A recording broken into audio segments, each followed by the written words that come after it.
Alrighty. So, like I said, what we want to do is we want to finish this up. Really, at this point, we've got the major forms built. So really what we're going to be doing is just kind of building these buttons, that button, kind of making this trim pop out a little bit more. And that's about it, really, actually. Things like the labeling here, and you'll even see the kind of little dots back here for the speakers. We're not going to model that stuff in, right? That's really going to be textures, right? That's one of the things we're going to see on Project 5. We are going to texture this guy. So in this case, really we kind of got a good basic blocked-in form built, right? If we hit 1, it looks a little blocky, although that would still work pretty decently in a video game, right? But we are planning on smoothing this, right? We do want it to be a little bit denser than this. So that's why we've been working in smooth preview. Remember, 1 is low res, 3 is smooth preview, right? If you ever accidentally hit Alt 3, you'll notice that it puts you in smooth preview with the control cage off of it, and you can't fix that unless you go to Attribute Editor, right? And I'll be in Object Mode. This is if you do this accidentally, right? And you just go into the Smooth Mesh in Attribute Editor for Poly Shape. And what you can do is you just turn Displacement Preview off and turn on Display Subdivisions again. And then actually turn that off. So we turn Displacement Preview off and we turn on Subdivision Method, use Catmull Clark. And that will fix that, right? That's just one of those things that Alt 3 accidentally turns on Displacement Preview, and it just does that. And you can't turn it off with Alt 3, so you just have to kind of come back into there to do that. All right. But usually 1 and 3 will kind of toggle between smooth preview and not smooth preview.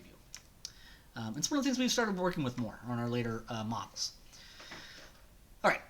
So at this point, I do need there to kind of be a little bit more of a sync right here, right? Because we kind of did our nice circularize on that. So there's a little bit of gap there. And of course, I've got symmetry on, right? So you just, remember, you just go to symmetry here, world X, because we're working on it being symmetrical along the X axis, right? If you're not, like you were building it this way, and it's Z, and you turn world X and go, oh, it's not working, it's broken. No, you need to pick world Z, right, guys? Hopefully you're following me exactly, so you should be world X, but if you're building in a different angle, use the different symmetry, right? All right, so world X, and of course I can, left click on the object, right, to make sure it's selected. We can hold down right mouse button over the object, right? See my cursor's over the object, hold down right mouse button, edge, right? And I could double click on this edge, right, double left click, and it selects that whole edge loop. And we can just extrude, hit W for move to move this down a little bit. And I'll do one more extrusion, hit W for move down. And that creates that kind of little bit of inset in there, right? If I hit 4, you can kind of see it. Remember, 4 is wireframe, 5 is shaded. It is these buttons right here, though. Those are just the quickies for it, right? 4 for wireframe, 5 for shaded. But you can see there's now kind of a little lip in there, right? Now, you might be thinking, well, that's a lot like how we kind of did stuff for like our top of our bedpost, or our finishing up the kind of little part of the lamp that goes inside the lampshade. And you're exactly right. That is exactly what that is, because that's always useful to do. All right, so that's good for that. We'll come back to this button in a little bit, right? What I want to do now is I really just kind of want to kind of pop these trim shapes out and make this other button.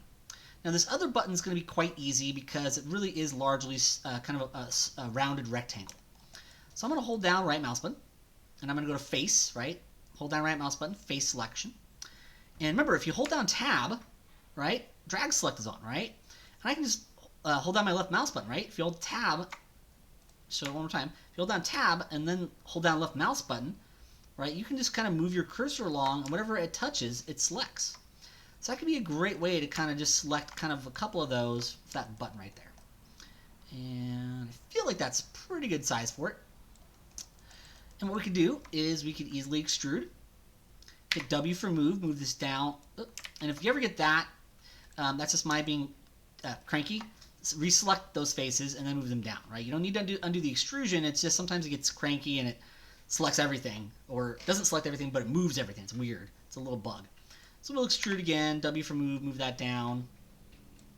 And then we can extrude one more time, bring it up. And you see how we basically have created that button? Now, of course, you could always make it a little thicker, right? That'll be kind of pretty easy to do just by, selecting some of those faces and moving them out if you wanted to. But in this case, that's fine for mine. Now, remember, you can always grow your selection because it's not going to hurt to have this be separated. So remember, you can always go select, grow, and you'll see if I hit 4 for wireframe that it kind of expanded that into there. And remember, we can always go to Edit Mesh, Extract. That's how we kind of broke this button off earlier. Edit Mesh, Extract. Now, we'll set it to low res, but if I hit 3 again, back in Smooth Preview, Q, of course, will turn us back to Selection Tool, but you'll now notice, if I go back to Object Mode, right, hold down right mouse button, Object, you'll notice these are now separate objects. That button is fully separate, just like that button is. So remember, just like we did on our door for our room, we use Edit Mesh Extract to actually break specific polygons that are continuous with other polygons into their own object. Just like duplicate, we'll just copy them, right? So now we've got that button, right? Like I said, you can always sharpen it up a little bit more as well. It looks like it could be a little sharper on the top. I can always go to multi-cut here and just kind of add a little bit of an edge loop. Remember, hold down Control. Right? We can kind of put a little bit of an edge loop right through there to sharpen it up. And if you want it to be less sharp, you can always hold down right mouse button, Edge, double click, put down a little bit, just softens it a little bit there. So you can always add that extra little edge loop in there to kind of tighten up that shape a little bit on something like this. All right, so that button's made. I'm going to go back to this one, right? And oftentimes, even if you're in edge mode, you can click on a different object, and it can switch sometimes it won't. Right? That's why sometimes you have to hold down right mouse button, Object, click on the object you want to work with, right? Left click on it. And now what I want to do is I want to kind of make kind of this little gray part. If you actually notice, there's a little bit of a trim separating those out, right? So what I want to do is I want to go to multi-cut. And what I want to do is I want to put a little bit of an edge loop in there, right? Boom. And then I'm going to kind of put another one right there. Boom. And I feel like one more should really set us up pretty well. There we go. And I'm going to kind of do this on the bottom as well, but you see how it's kind of going through that loop structure we built. So I'm just kind of adding a couple of edge loops in here. About 3 should work pretty well for us. There we go. And what that does is it gives us enough edge loops that we can kind of pull one of them in to kind of create like a valley, right? That's how you create those little kind of creases and separations, is by making a valley, right? But really, it was just multi-cut, right? And we're just holding down Control to put these edge loops through here. Now in this case, I'm going to make sure I'm in edge selection mode, right? Hold down right mouse button, Edge. And I can double left click, right? Select that edge loop. Now in this case, if I just hit W for move, it's going to kind of do weird stuff, right? That's not exactly, it's doing what we want here, but not really there, right? Same thing with scale. If we turn scale on, we just kind of uniform scale, it's going to kind of pull stuff in a weird fashion, right? So one of the things we can do is there is actually a tool in Edit Mesh called Transform, right? And you see when I turn that on, it gives us a manipulator that looks like it's aligned to the normal direction. That's exactly what it's doing. So just like we can extrude along a normal direction, and oftentimes that's not cool, but sometimes it's really awesome, like when we thicken, or we did like the little knobs on our switch for our lamp. We've seen occasionally it's really, really cool. And in this case, you actually have the ability, in a couple of different ways, that's actually one of them, Transform, Edit Mesh Transform, to move, right? It's actually not going to extrude, it's not going to create new geometry. But if we grab that blue arrow, you'll notice that all of these edges move along their normal direction. You see how that actually gives us that kind of crease that we wanted? And we can always make it a little tighter than that, but this is fine for us. It's our first little model at these things. So I'll double click on this one right here. Now, that's one of the ways to do it, right? Another way to do this is to actually turn your move tool on, right? So W for move. And instead of using Edit Mesh Transform, which you would totally do, you can actually switch the world, right? So our W for move, right? Move tool's on. Now you'll notice that there is, and there's actually a quick key for it. I can never remember, but there's actually a quick key for moving these along normal direction. I want to say it's like Control Shift or Control Alt or something like that. That wasn't it. Have to look it up again. That's just sliding. I think no, it's not Control. There's something for it. I'd have to remember it. But you can go to click on this, and this is good anyways because it's great to kind of see how this works. And we're going to use this definitely more when we do our chair, our office chair. But there's kind of a move along normal direction quick key for the move tool. It's blanking on what it is right now. But if we click on the triangle for world, you'll notice it brings this option up, right? So there's kind of our move tools on, W for move, right? In a modeling toolkit, we see down here, we have options in the move settings. And I could click, and it says world by default, and usually it's a good default to have. If I click on that triangle, I have other options in here. Now, a lot of these aren't really that useful, to be honest. But one of them that's really useful is component. We're going to see this more, like I said, on later models. Custom can also be cool too, and we'll see this stuff even more on our office chair, which will be one of probably our next model actually. Component. So I want to switch to component. And what this does is, believe it or not, I'm going to make sure just to select this properly. Now the manipulator is not exactly lined up where we want it to be, but if I grab that blue arrow, what are you doing? You're not actually doing what I want you to do. That should have worked. It is not for us. In this case, I think the red arrow will do it. No. Alright. Component's acting a little broken right now. It usually should work. I don't think symmetry is getting in its way. It might be. Let's see. Yeah, okay. This is not working the way I'm expecting it to be working. They might have broke it again in 2019. Alright, we're just going to use transform component then, but component actually is supposed to, last time I did this was in 2018, believe it or not, component should allow those to move in along the normal direction pretty easily. For whatever reason it was acting a bit wonky, so we'll just use transform for now. Edit mesh transform, because that'll always work for the blue. And you'll notice that sometimes you'll see this manipulator versus the other one. It's okay, it's the blue arrow, right? The blue arrow moves all of those edges along normal direction. Component should technically have done that. I don't know why it's acting a little weird there. The only thing I could think of is that maybe using normal would do it properly for us this time, but normal's not even bring the manipulator up. Let's just use that transform for now. I can take a look at that more later on for why that's working a little weird in 2019. So transform can always get us there, but it's great, right? That's kind of the older way to do it. Still there though, still works well. Edit mesh transform, that moves along normal direction. Component should have done that. I don't know why component was not doing that. But a transform will always move whatever's selected along normal direction. And you see how this works great. Remember, normal direction is basically kind of the orientation of the selection, right? That specific selection individually, right? Each kind of edge kind of has a normal direction kind of pointing out a different direction. So great way to kind of build up that little shape right there. All right. So at this point, if we wanted to, the last little thing we could always do is maybe get a little bit of this. And that would maybe be one of those things where I'll turn our symmetry back on, right? World X. I'm going to bring this guy out just a little bit to kind of round that off a little bit, maybe back a little bit, just to kind of give us a nice little bit of kind of extra roundness there. Maybe that edge will come forward a little bit. You can always kind of make little adjustments as you go, right? Just to kind of get that shape a little bit more rounded for us in the front there. There, that should work okay for us.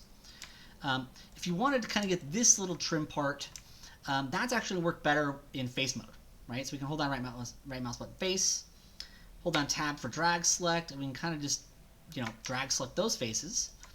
And then we could always extrude. Remember, we have that offset command, right, which is very useful. We saw that on our door. Remember, if you left click drag on the word, it's interactive, right? It actually, so I'm just holding that left mouse button on it. I can interactively adjust that offset. And then of course we can extrude again. In this case, move along normal direction. And extrude again, and use that blue arrow again for move along normal direction. You see how even extruding faces can do that kind of similar thing, right? Because I extruded back in a little bit after I made it a little smaller, then I extruded back out, and that creates a crease.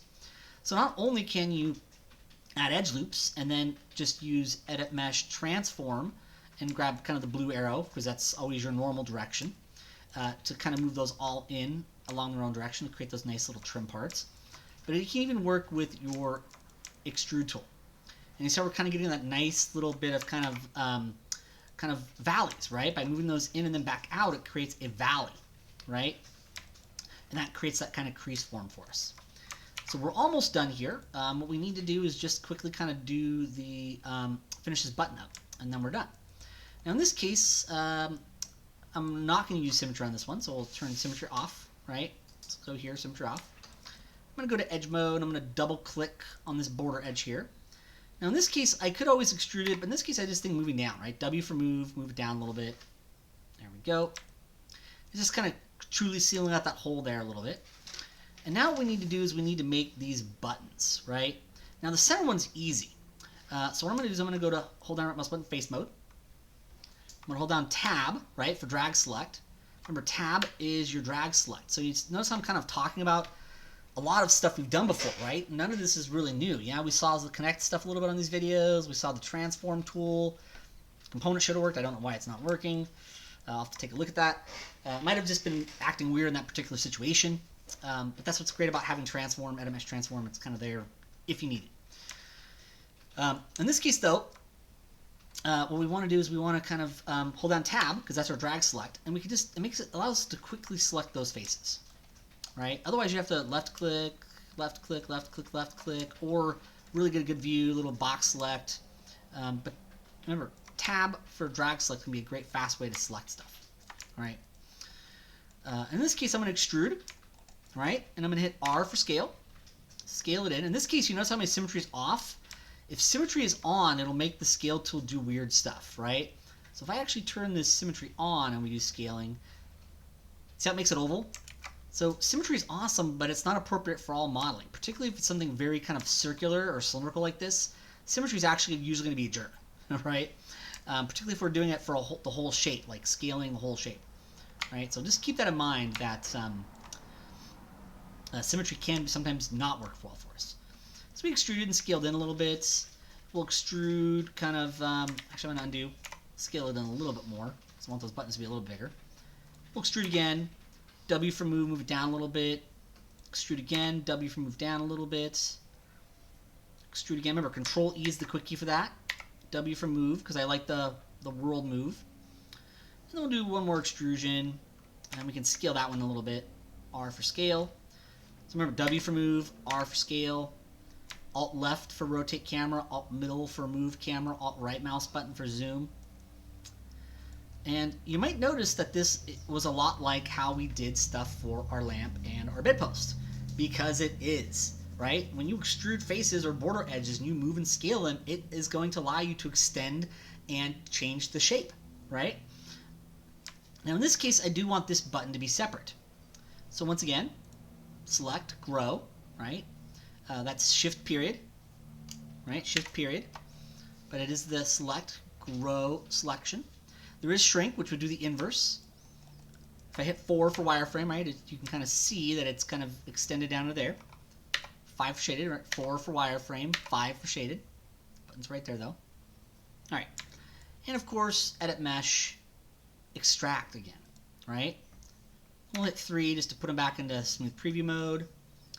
Q, remember, is a great way to kind of turn off whatever active tool you're in and go to just your normal selection tool, Q.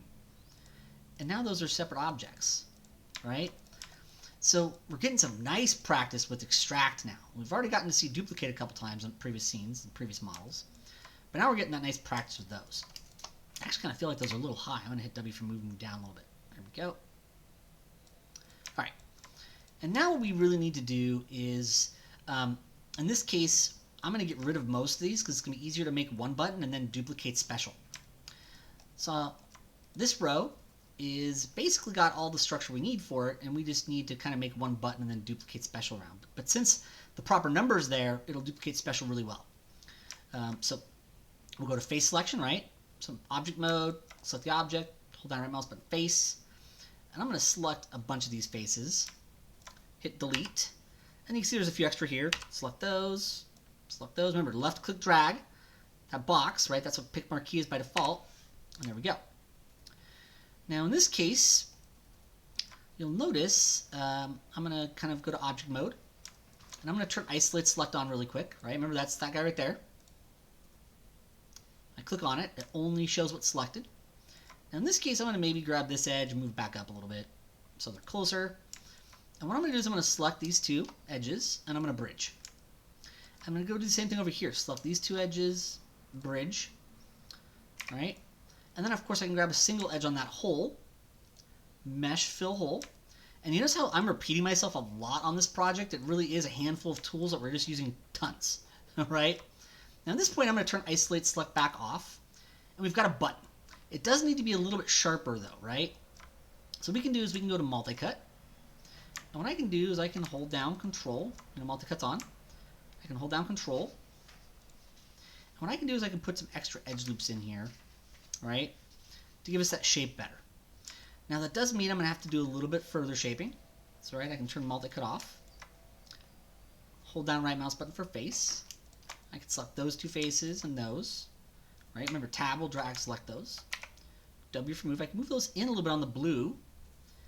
And you notice how that kind of gives us that roundness for shape? So you can get that to kind of look pretty sharp. It probably needs to be a little sharper than that, so I maybe go in and do one more multi-cut here. And one more cut on this side. There we go.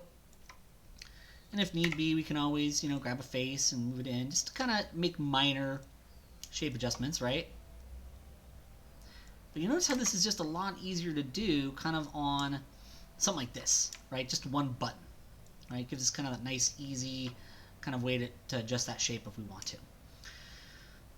All right, and you can even do like an extra little multi-cut right in the middle there. Go to edge, double click, move it forward a little bit, just to kind of get a little bit better roundness. And there's our button. But we bridged, we filled hole, we used multi-cut to put a couple of edges in there, and then we just moved some edges around to create some shape. And that gives us a pretty good looking button there, right? It's got a lot of the kind of squareness we want. If we wanted to, we could even put an extra edge loop through here to tighten it up a little bit more. So remember, multi-cut control, puts those edge loops in, and that helps to tighten the shapes up. All right, so now I can go back to object mode. I'm going to save that because we're just about done with this clock here. What I need to do is I need to duplicate this around the center here. Now, this is where snapping to grid's not going to work for us, right? The center of this guy needs to not be on the center of the world, which it currently is. It needs to be on the center of this button. Now remember, we've seen this before. Edit pivot, right? When we did this for our lampshade, right? And we're going to see it more on our office chair and our ceiling fan. So we get to see it a couple times, right? If you turn edit pivot on, you can actually then click on a different mesh to have it snap. So you see how you can actually have it snap right to there? Now sometimes that snapping method, though, doesn't work, right? Custom set up for it, but it got weird. So even though custom can do that, I think it's a little more reliable to turn snap vertex on, right? So we've used snap to grid before, right? That'll allow it to snap to the grid units. But since what we want to duplicate it around is not the center of the world this time, it's this guy, we turn off snap grid and we use snap vertex. And remember, we saw that on our desk, snap vertex. Now in this case, I'm just going to left click drag this guy right to that center there. And you see how it snaps that vertex? So if you grab that center one, you hold down left mouse button, it snaps that center to your vertex.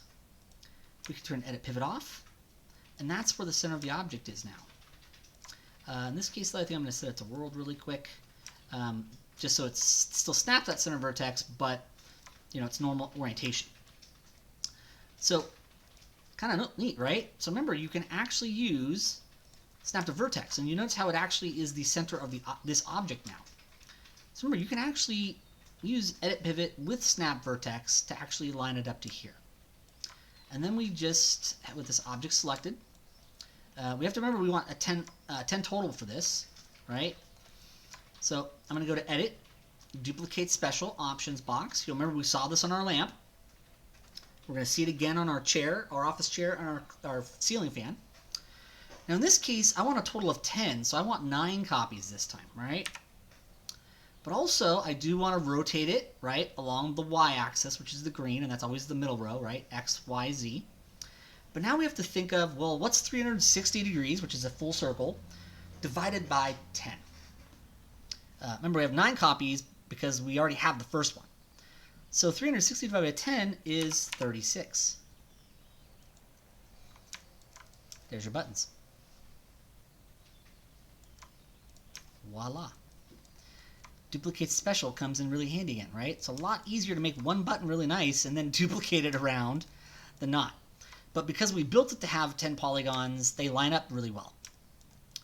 And that is how you model your clock radio. All right, that'll be a great place to stop for this video. I'm going to make 2 more short ones for cleaning up the outliner and for exercise 2.